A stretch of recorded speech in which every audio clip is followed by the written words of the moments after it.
How do we? Boom. Okay. All right, we are live. Are we alive? So, are we sure that now we're we're live? live. Okay. Guys, so full transparency, hilarious story. We literally, first time using StreamYard, literally thought we were live for the past hour. We're just talking, going about our It's like jolly an selves. hour and like 20, something like Yeah, that. we're Oh my going god. sick. Said, the full extent of everything we were going to talk about. And Wow. But now we are legit live. So the context for this, we're just enjoying ourselves on Easter, and we saw this thing that Biden brings up about, today is it's not Easter anymore, it's transgender transparency or transgender Day of Visibility. Day of Visibility. So we had to call an emergency session here and talk about what is the context for, or what's the reason for him bringing this up now. Is it just like him trying to virtue signal, or is it the? Oh no, I think it's something much worse than that. They've already been virtue signaling, like pretty much since he came into presidency. Since he came into presidency, I think like pretty much from the very beginning, like maybe the very first day, is when he enacted the legislation to allow biological men to compete in women's sports. So exactly. This has just been one big buildup throughout the period of his presidency. The fact that he chose today, what some consider to be the most holy day in the Christian calendar, to appoint it as Trans Day of Visibility. I think the whole intention is just to be divisive.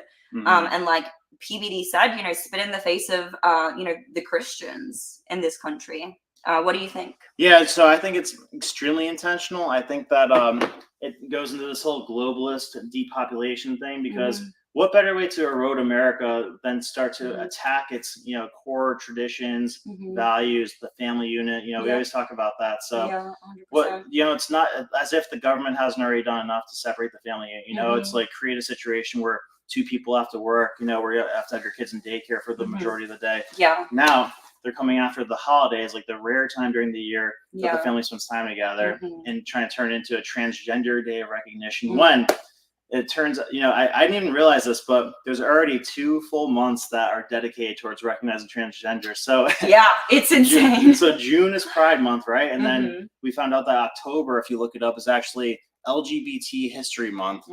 So, I mean, is there a Patriot Month? There's not a month where like celebrating America. There's like just 4th of July. Yeah. Pretty much that's it. Yeah. So, and it's like as if we don't disproportionately allocate so much attention to this issue every single day of the calendar year already. Yeah. Like, when do you not hear about this disproportionately affected yet elevated group, right? It's like as if everything that's already happened so far isn't enough. They need to take Easter as well. Yeah, and they're starting to like attack things like Christmas and saying that Christmas is racist. Don't say Merry Christmas to people. I missed that one. You know what? I missed that one, but that's crazy, and it wouldn't surprise me at this point. Like at this point, nothing surprises me. But I will tell you that when I did initially see the announcement made, I thought it was a meme. Because I just saw a screenshot, so I thought it was a meme at first until I saw the actual official statement that came out from Biden. Yeah. And I can't believe it. One thing that we brought up before when we thought we were recording. The first live stream. Yeah. Is that, I came across a reel, a short, I think YouTube, Instagram, but it was Biden from a couple decades back. He definitely looked a lot younger, although I can't tell you the exact time frame. Well, actually, no, first it started with Trump. From a couple of decades back. And I think it was on his show, The Apprentice. And he asked this guy point blank, like, are you gay? And the guy's like, yes, I am gay. And he's like, so you're gay? And he's like, yeah. And he's like, see, that's what's so interesting about life. It's like a menu. I go into a restaurant, I like the steak, but there's some people who like the pasta, funny thing about life. And then it cuts to Biden, right? Some couple decades ago. Again, can't tell you when, but he looks a lot younger. And it's, at some type of conference, some political thing, and they ask him, hey, would you ever allow for gay marriage? And he said, no, Barack Obama and myself are completely against redefining the institution of marriage. So how about that? How does he go from that to like 1, 2, 3 decades later? It's literally something completely different to going back to what I said earlier, desecrating what is considered to be one of the most holiest day, if not the holiest day in the Christian calendar. Like it's disgusting. Yeah, that's the epitome of the career politician, especially in America, where you just whatever the trendy thing, whatever direction the wind is blowing, that's what you go for. Yep. You know, like you could be saying anything in the world, and that's the position you take with the full force of you know, your fake belief system. Yeah. You know, just like when he was like pushing for the crack cocaine thing, where it disproportionately affects Black people, but now, you know, he's acting like, oh, if you don't vote for me, you ain't Black. So then I mean, that's the thing that like if even if things that Trump say pisses you off, like that's the thing you have to respect. That he's been consistent about the things that he believes in. Yeah, you know, like you'd probably call him a Democrat 20 years ago. Yeah, based on his belief system. 100%. And I mean, the problem with the LGBT stuff is like, I mean, I think most normal people are in favor of like saying like, okay, yeah, like allow gay marriage. You know, who cares if somebody wants to marry somebody they're attracted to that's opposite sex? You know, it's not desecrating the sanctity of marriage. But you know, we got the situation where 20 years ago, I think 2003, there wasn't a single state that allowed gay marriage. But today, every state allows gay marriage, which is great. But at the same time, you know, now we have like kindergarten classrooms talking to kids about transsexual stuff and books, sex. like books are coming out that literally depict such graphic sexual acts that if we were to describe them on this stream, the stream would probably be taken down. Like it would probably be like demonetized or taken down, even if we were to describe the contents of what's inside of these books that are being shown to children. Right. Like that one's book, Gender Queer or whatever. I think that's what it was called. I can't remember exactly. Yeah, it's like it talks about like underage kids like performing sex acts. Oral sex, and like showing like transgender bodies. You know, what does that do to a young mind seeing like that type of perverted material? Like there's absolutely no way that people can say there isn't a social contagion.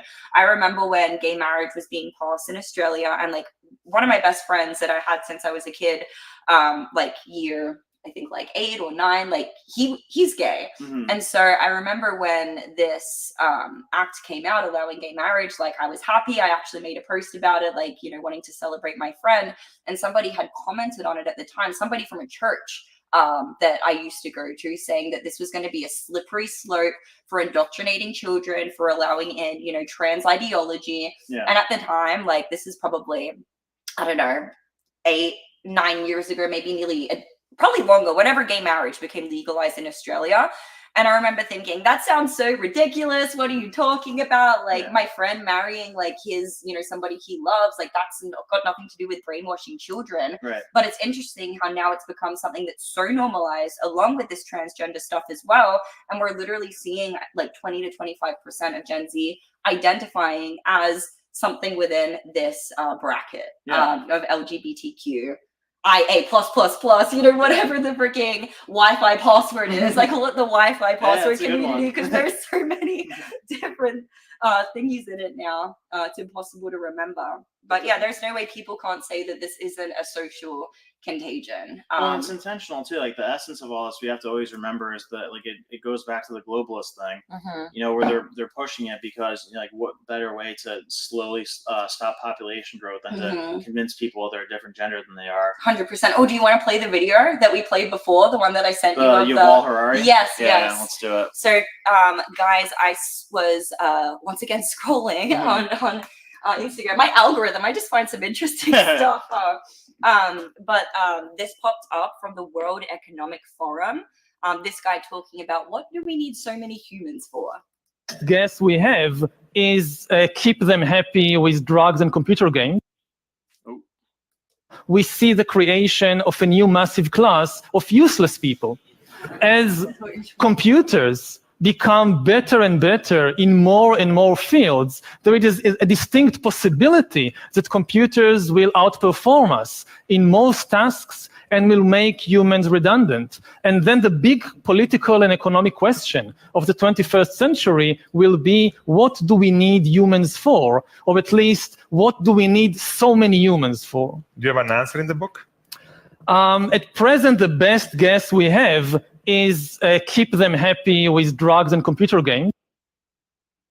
Yeah, so that is what Yuval Harari is all about. And again, when we thought we were live before, I was telling Amy how not too many people know about this guy compared to at least how famous Klaus Schwab is. Yeah, I only know Klaus Schwab. That was Yeah. like when I thought of the World Economic Forum, that's the person I thought of. But you were saying that this is like the mastermind to him, basically. So yeah, he's the guy that Klaus kind of leans on for the philosophy of what the globalists want to do. You know, so he's I mean, it's correct that in 10 years, probably 80% of the working population is going to be displaced because AI is going to replace them, and you know that is a big problem because.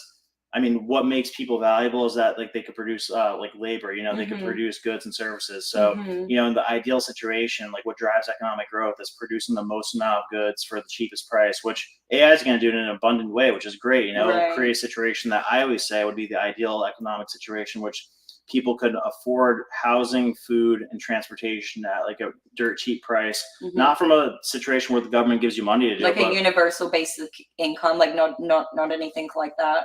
No, so like I always say, like that's my idea of a universal basic income. That's not a socialist one. That's a capitalist one. Where you like, so you know how plasma screen TVs used to be like $10,000 when they first came out, and today they're like $400. Yeah. So that's called like deflationary innovation, right? You know, and it's a great thing. And I say that that's what needs to happen with things like their basic necessities, like food, transportation, housing, and that's how you create a situation where we don't have poverty technically anymore because. You know, you could have the basic essentials of life, but if you want to get cool shit, then you have to work hard for it. Gotcha. You know, so like think about what that would do as far as like reducing crime of people, because those are the things people are like willing to kill for, because that's the things you need to survive. So that's your best probably proposed solution for the point when AI essentially overtakes us and makes humans somewhat redundant. Yeah, I mean, so if we have those core things, then I mean, I'm sure like new things will you know, blossom, and it'll that necessitate human at least like editing, or like somebody like stepping in and kind of overseeing at least, right? Yeah, because there's gonna be things that we can't lean on AI to do. There's gonna be whole new industries that pop up, I'm sure, and that are gonna require like, you know, a workforce, maybe a more specialized workforce. But, yeah. I don't think that we need to like actively depopulate the world like some of these people are proposing here. Yeah, no, he sure does, exactly.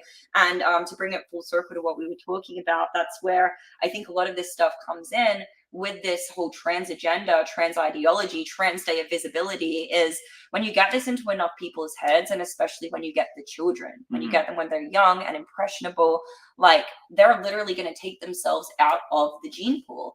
Either, you know, by chemically castrating themselves at a very young age from going on these puberty blockers or you know, cross-sex hormones, or you know, through you know, just being gay and being in same-sex relationships. Obviously, you know, in both those instances, you're knowingly taking yourself out of the gene pool, and it's contributing to what this guy's talking about here. What do we need so many humans for?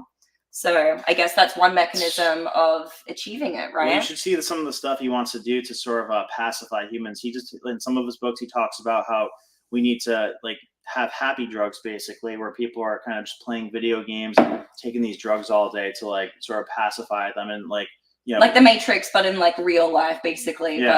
But with drugs. That's his ideal situation for a utopia, is to like have people pacified and not be in like a state of like getting too excited or too down, just to like contentment and like in a virtual reality, so they aren't like bothering the elites. But oh my God. that's that's what like the whole LGBT thing really comes down to, I think, is that like kind of convincing people and to stop reproducing, and then they're sort of trying to remove religion from the equation too, because I always say that like a good analogy for what the purpose religion serves on from a social standpoint is like the same thing that the Constitution serves for America, because it's like, when you really get down to it, when somebody tries to tell you something's right or wrong, you could always refer back to the Constitution. You could, like, from a country standpoint, but from like a global, like world human standpoint, you could refer back to the Bible. 100%. Yeah. When people say, you know, it's, you know, they believe something's right or wrong, it's like, well, according to who? Like, according to your own truth, your own authority, because everyone has their own version of my truth nowadays, right? Is it your truth? Or is it God's truth, you know? And I think so many people are out of touch with that nowadays. And like, why do you think dictatorships, they try to remove religion from the equation? You know, it was illegal to have Bibles or Qurans under Stalin. And in China, it's like a closely monitored thing where like they crack down on Christian societies. you know, you can't study like certain types of religion in China because that stuff freaks them out. They don't like to have a power that's higher than them. And right. so, you know, it's like remove that and remove the family unit, and essentially boom, it's like, yeah, the perfect equation for total control. Yeah. Essentially. And doing this on Easter, like a, you know, a day of religion, it's a very intentional thing. And the fact that you have Alexander Soros like tweeting about it, like all happy about it. You have Pelosi and Elizabeth Warren. I mean, I don't even know if Pelosi and Warren are like, they might be part of like the mindless orbs that just like kind of, yeah, I'm like, do they even post their own stuff, you know, on their own accounts? Like, because there's useless idiots, and then there's people who are very smart but evil that are like kind of pushing the agenda. Exactly. So I think Warren is definitely a useful idiot. Exactly. I mean, Biden can't even string a sentence together, so who knows if this whole thing was like actually his idea, you know, if it was just like the puppeteer and puppet master. But either way, it's heinous, it's disgusting. And, you know, I really hope that this at least brings more people together to actually wake some people up. I know some liberals who are Christian. We're kind of splitting hairs on the stats. I think it was like 46%, and I may be grossly overestimating that, actually. That's just off the top of my head. You know, so there's going to be some liberals. There's going to be maybe, I don't know how many progressives are Christian, actually, but there's going to be some liberals who see this, and maybe it'll be enough to actually turn them off and say, you know what, you just lost my vote. So hopefully, you know, that happens. At least that's one good thing that can come as a result of this. And I think collectively we will just need to pray for our nation right now. Yeah. And I mean, the thing that's really telling for me is that, like, whether it's for the, you know, Black Lives Matter, or whether it's for the pride stuff, look at how they treat people like Candace Owens, you know, for like when it comes to the black stuff, or when they treat people like, I think his name was Frank Rodriguez or Frank Gomez. He was on the PBD podcast before, and he's pretty much like, you know, he's a gay guy, but he's saying how it's totally, you know, wrong and immoral to be doing the stuff they're doing in schools. But what happens to those people? You know, they get like chastised like crazy by the, you know, cabal or this woke mob. So they only care about you like if you're black, gay, and agree with them. But if you're black, gay, and disagree with them, then they're just as harsh on you as everybody else. Exactly. They start to eat their own, cannibalize their own. So like they don't really care about the people that are part of that movement. They just care about you agreeing with them. 100%.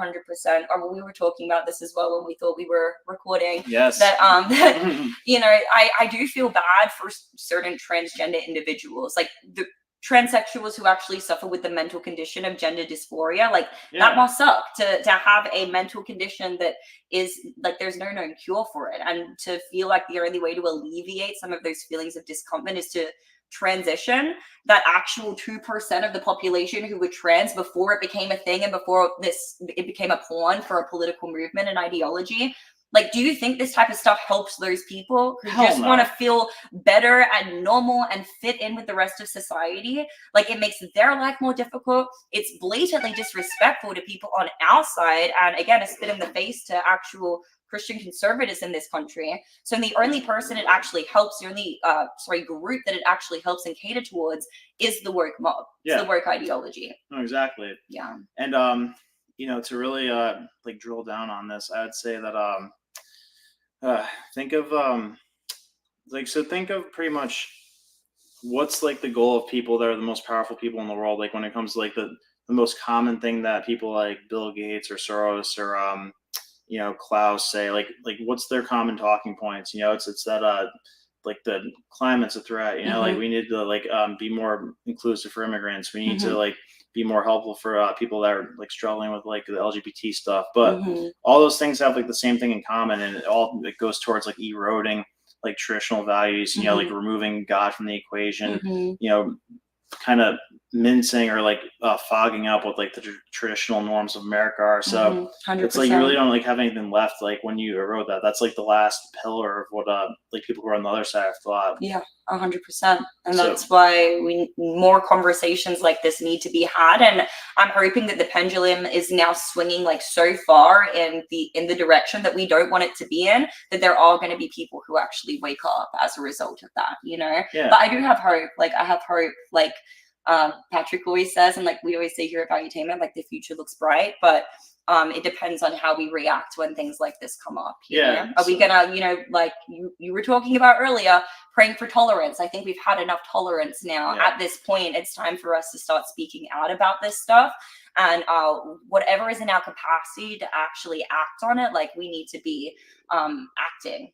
acting that out as well. Yeah. Well, so my theory for all this is that I talk about the fourth turning a lot, which is like these 100-year cycles of things start out great and then they progressively like sort of erode, and then society collapses at the end of the 100 years, not in a catastrophic way, but it's just like the old ways go away because it's kind of like run its course, and then a whole new thing is built in its wake. Yeah. So the last time this happened was like after World War II. It's like the old world had been like collapsed, pretty much destroyed, and then a new system was built in its place. Yeah. And that's what we've had for the last 80 to 100 years. And right now we're just seeing that kind of erode and collapse because it's run its course. But after that kind of phase happens in the last cycle, the fourth turning, like it's a Goldilocks period. So I think that we're going to have some chaos up until like 2030, but then the Goldilocks period is going to be after that, when AI really creates like hopefully if things don't go bad, it'll create like a situation where we have like unimaginable things that we could do with like technology, where the world's like looking like freaking Star Wars. Like I always say that, like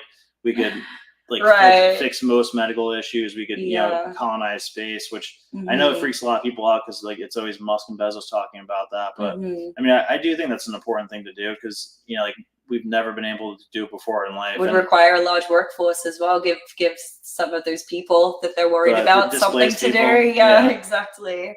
But so I think like the next 5 years is gonna be totally crazy, but the next 20 years, it's probably gonna be awesome because we're gonna end the fourth turning and go into like the first turning, which is like the last time that happened. It was like the 50s, which was one of the most like peaceful, exciting periods of time ever. Yeah. Well, speaking of phases of implementation, nice transition. Yeah. Smooth. Another thing that's coming up very, very soon is going to be a central bank digital currency. This is something that you guys are probably already hearing about. But if you haven't, you're going to be hearing about it very, very soon. I was on Facebook a couple of weeks ago and I saw a post, a screenshot from a family friend from the Commonwealth Bank of Australia stating that Australia would be completely cashless by the following year, 2025. They were shutting down their branches, their ATMs. And when that happened, I knew that I immediately needed to speak to Brendan because I knew that there would be some overlap between what's going on in Australia, what's going down in your area of expertise, like the macroeconomics, geopolitics, what's going on in the World Economic Forum.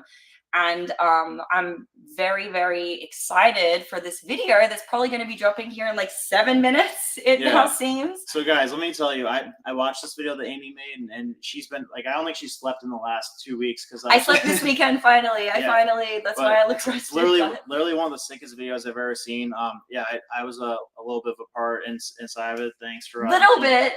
No, seriously, like there is no way this video would have been as informative and valuable if it wasn't for your input. You were really able to put the pieces together and help people really understand like why this is seriously an issue. There's nobody, it's the most important issue in the world. There's nobody who's not going to like watch that video and then immediately after watching that think like, oh damn, like this is happening, and hopefully they're compelled to share it and share the information. I mean, I think it's really underestimated right now, like the actual stats and numbers stats and numbers supporting how big of a deal this is, because like just to give like one thing away, 95% of central banks in the world are currently experimenting with a central bank digital currency. The G20 summit, that was the most commonly used word of the biggest 20 countries in the world. The most commonly used word was central bank digital currency. So that's the main focal point of what they're talking about right now. They want to create like a programmable, tokenizable currency where they could punish you and reward you. So 100%. Like once that happens, it's over. They have complete control. And there's some really great creators featured in the video. Brendan, of course. We also had Humberto there. I featured Valuetainment, Unusual Suspects, Sky News Australia. They've really been reporting on this as well. So do you want to play like a little quick preview? Keep stalling while I pull this up. Okay, guys, we're going to play a little quick preview. As some of you may know, Jordan Peterson from Canada actually sat in a committee here in the United States at the beginning of this month talking about, the devastating ramifications of a one world currency, of a digital identity and a digital currency, and the terrifying implications that it will have. So that's how this video essentially starts off, with a little bit of an intro. Were you able to share the screen here? Yeah, we're getting it up. Here we go. Perfect. Keep on stalling. So this is going to be the first couple seconds of the video. To see the interview, you guys will have to tune in here in 4 minutes. Governments can and are colluding with these corporate agents to develop a picture not only of our actions, but of our thoughts and words. The development of a digital identity and currency is nothing more than the likely end consequence of such inclinations. And the combination of both can and will facilitate the development of a surveillance state, the likes of which has not yet been experienced. Boom. So I'm really excited to watch this live, even though I've already watched it like 3 times, I think. But me too. I'm mind blown by how good this video came out, and it's definitely the most important thing going on in the world. I mean, every person I interact with, whether it's the first time meeting them or if it's somebody that I've known my entire life, I'm like, are you watching what's going on with central bank digital currency? Because if we actually let this happen, I mean, that's probably the biggest threat to society today, is letting them take that degree of control over money and a cashless society actually taking place. I mean, we already have a cashless society to a degree, but a society where everything is centralized under a central bank, and it's like a one world currency type of situation. I mean, that's like literally something the Bible warns about, is a one world currency, one world government. And the global leaders are one step closer to accomplishing their agenda if we actually let this happen. Yep, 100%. But we give it a really. I just sent you the link on Slack if you want to drop it in the chat as well. But we will pin this video. Pin the link to the top of the comments section as well, so you guys can easily access it. But we'll also drop it in the chat here right now. And it's literally going to be starting in like 3 minutes on Premiere. Guys, YouTube refused to monetize this video. Well, it's limited monetization. Obviously, it's a very spicy and contentious topic. So makes sense. I guess I got to get used to it. And we are going to be doing a part 2 and 3 as well, because Brendan and I sat through like a 40-minute interview. We went so deep. What you guys are going to see here is just scratching the surface. It's really just the build up for what's going to come in part 2 and 3 of the series. Yep. Yeah. So we do not want to take any time away from Amy's big release, which is happening in T-minus 2 minutes. You copied the Slack link. You copied the Slack link. Yeah, here you go. That up. I got you. Oh no, it's this one. I gotcha. Yeah, don't click on that link, guys. Unless you have Slack, maybe it'll work. I'm not sure. Here, you can delete that one. So yeah. There we go. And if you guys like Brandon and I streaming together, you're going to be seeing a lot more of it. Both of us live like within very close proximity of the Valuetainment studio here. And we're talking about going live a couple of times per week, more on these topics. Yeah, that's the ideal situation. I mean, so much crazy stuff happens every day. It's like, I mean, I want to talk about all of it, and it's not really time efficient to do like a pre-recorded video each time. So I'm gonna try to grab somebody like Amy or somebody from the office every night and pretty much do a rundown of what's going on in the world. And I mean, tonight was like a funny test run of this. I'm still trying to get a feel for this software. Obviously, not all the way there, since we did thought we were doing a live for an entire hour, weren't doing it, but it's okay. You live and you learn. Nobody's perfect. We're probably much more succinct the second time around. Yeah, anyway, I would say so. So anyway, all right, guys. That's the first iteration of this. Time to go watch Amy's video, and hope you guys enjoyed. I'll be seeing you a lot soon going forward. Talk to you guys soon. God bless. See you in the other video. Bye. Bye. Woo!